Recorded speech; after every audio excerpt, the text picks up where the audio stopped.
بسم اللہ الرحمن الرحیم۔ حضور اکرم صلی اللہ علیہ وآلہ وسلم کے طائف کے سفر کا قصہ۔ نبوت مل جانے کے بعد 9 برس تک نبی اکرم صلی اللہ علیہ وآلہ وسلم مکہ مکرمہ میں تبلیغ فرماتے رہے اور قوم کی ہدایت اور اصلاح کی کوشش فرماتے رہے، لیکن تھوڑی سی جماعت کے سوا جو مسلمان ہو گئی تھی اور تھوڑی سے ایسے لوگوں کے علاوہ جو باوجود مسلمان نہ ہونے کے آپ صلی اللہ علیہ وآلہ وسلم کی مدد کرتے تھے۔ اکثر کفار مکہ آپ صلی اللہ علیہ وآلہ وسلم اور آپ کے صحابہ کو ہر طرح کی تکلیفیں پہنچاتے تھے، مذاق اڑاتے تھے اور جو ہو سکتا تھا اس سے درگزر نہ کرتے تھے۔ حضور صلی اللہ علیہ وآلہ وسلم کے چاچا ابو طالب بھی انہی نیک دل لوگوں میں تھے جو باوجود مسلمان نہ ہونے کے حضور صلی اللہ علیہ وآلہ وسلم کی ہر قسم کی مدد فرما دیتے تھے۔ 10ویں سال میں جب ابو طالب کا بھی انتقال ہو گیا تو کافروں کو اور بھی ہر طرح کے کھلے محال اسلام سے روکنے اور مسلمانوں کو تکلیف پہنچانے کا موقع ملا۔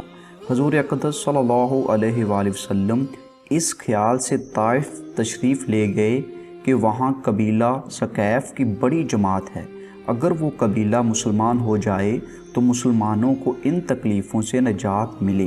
اور دین کے پھیلنے کی بنیاد بڑھ جائے۔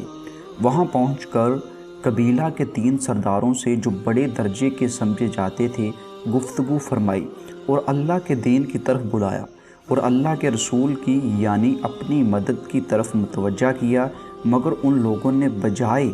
اس کے کہ دین کی بات کو قبول کرتے یا کم سے کم عرب کی مشہور مہمان نوازی کے لحاظ سے ایک نووارد مہمان کی خاطر و مدارت کرتے، صاف جواب دے دیا اور نہایت بے رخی اور بد اخلاقی سے پیش آئے۔ ان لوگوں نے یہ بھی گوارا نہ کیا کہ آپ صلی اللہ علیہ وآلہ وسلم یہاں قیام فرما لیں۔ جن لوگوں کو سردار سمجھ کر بات کی تھی کہ وہ شریف ہوں گے اور مہذب گفتگو کریں گے، ان میں سے ایک شخص بولا کہ اوہو، آپ ہی کو اللہ نے نبی بنا کر بھیجا، معاذ اللہ۔ دوسرا بولا کہ اللہ کو تمہارے سوا کوئی اور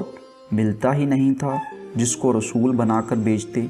تیسرے نے کہا کہ میں تجھ سے بات کرنا ہی نہیں چاہتا، اس لیے کہ اگر تو واقع نبی ہے جیسا کہ دعویٰ ہے تو تیری بات سے انکار کر دینا مصیبت سے خالی نہیں، اور اگر جھوٹ ہے تو میں ایسے شخص سے بات کرنا ہی نہیں چاہتا۔ اس کے بعد ان لوگوں سے نا امید ہو کر حضور اکرم صلی اللہ علیہ وآلہ وسلم نے اور لوگوں سے بات کرنے کا ارادہ فرمایا کہ آپ تو ہمت اور استقلال کے پہاڑ تھے، مگر کسی نے بھی قبول نہ کیا،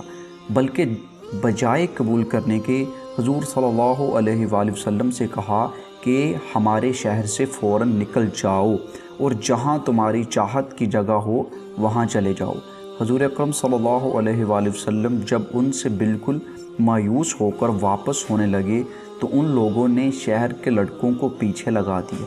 کہ آپ صلی اللہ علیہ وآلہ وسلم کا مذاق اڑائیں، تالیاں پیٹیں، پتھر مارے،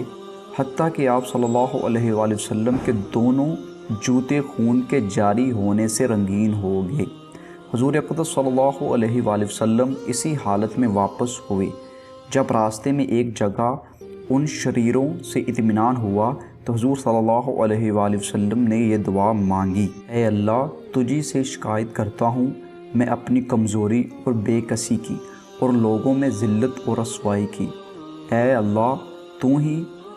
ذوالفائے کرب ہے اور تو ہی میرا پروردگار ہے۔ تو مجھے کسی کے حوالے کرتا ہے، کسی اجنبی بیگانہ کے جو مجھے دیکھ کر ترش روح ہوتا ہے اور منہ چڑھاتا ہے، یا کسی دشمن کے جس کو تو نے مجھ پر قابو دے دیا۔ اے اللہ، اگر تو مجھ سے ناراض نہیں ہے تو مجھے کسی کی بھی پرواہ نہیں ہے، تیری حفاظت مجھے کافی ہے۔ میں تیرے چہرہ کے اس نور کے طفیل جس سے تمام اندھیریاں روشن ہو گئیں اور جس سے دنیا اور آخرت کے سارے کام درست ہو جاتے ہیں، اس بات سے پناہ مانگتا ہوں کہ مجھ پر تیرا غصہ ہو تو مجھ سے ناراض ہو۔ تیری ناراضگی کا اس وقت تک دور کرنا ضروری ہے جب تک تو راضی نہ ہو، نہ تیرے سوا کوئی طاقت ہے نہ